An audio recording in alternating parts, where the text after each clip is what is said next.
अंग्रेजी के प्रोफेसर से एक स्टूडेंट ने पूछा कि सर नेटरे का अर्थ क्या होगा। प्रोफेसर साहब हैरान टालने के लिए कह दिया कि कल बता दूंगा। उन्होंने पूरी डिक्शनरी छान मारी किंतु उन्हें नेटरे शब्द नहीं मिला।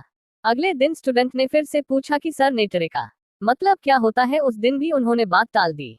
अब तो वह रोज पूछने लगा। प्रोफेसर साहब उससे इतना घबराने लगे कि उस लड़के को देखते ही रास्ता बदल देते, किंतु वह रोज आकर उनको टेंशन देकर चला जाता। अंत में झुंझलाकर उन्होंने उस लड़के से कहा कि मुझे नेटरे की स्पेलिंग बताओ। लड़के ने कहा नेचर। अब तो प्रोफेसर साहब का खून खौल गया। उन्होंने उस लड़के से कहा कि मुझे बेवकूफ बनाते हो। नेचर को नेटरे कह कहकर तुमने मेरा जीना मुश्किल कर दिया था। मैं तुम्हें कॉलेज से निकलवा दूंगा। लड़के ने झट से प्रोफेसर साहब के पैर पकड़ लिए और रोते रोते कहा कि सर ऐसा अंथा मत कीजिएगा, नहीं तो मेरा फुटूरे खराब हो जाएगा। संता मैं दुनिया के सारे अस्पतालों में होकर आ चुका हूँ। बनता नहीं तुम अभी तक एक अस्पताल में होकर नहीं आए होगे। संता हो ही नहीं सकता तुम। उस अस्पताल का नाम बताओ। बनता जनाना अस्पताल। संता अरे यार वहां तो मैं पैदा ही हुआ था। एक दिन संता थका हारा डॉक्टर के पास आता है और डॉक्टर से कहता है डॉक्टर साहब मेरे पड़ोस में बहुत सारे कुत्ते हैं जो रात दिन भौंकते रहते हैं, जिस कारण मैं एक घड़ी के लिए भी नहीं सो पाता। डॉक्टर इसमें कोई चिंता की बात नहीं है, मैं तुम्हें कुछ नींद की गोलियां दे देता हूँ। वे इतनी असरदार है कि तुम्हें पता ही नहीं चलेगा कि तुम्हारे पड़ोस में कोई कुत्ता है भी या नहीं।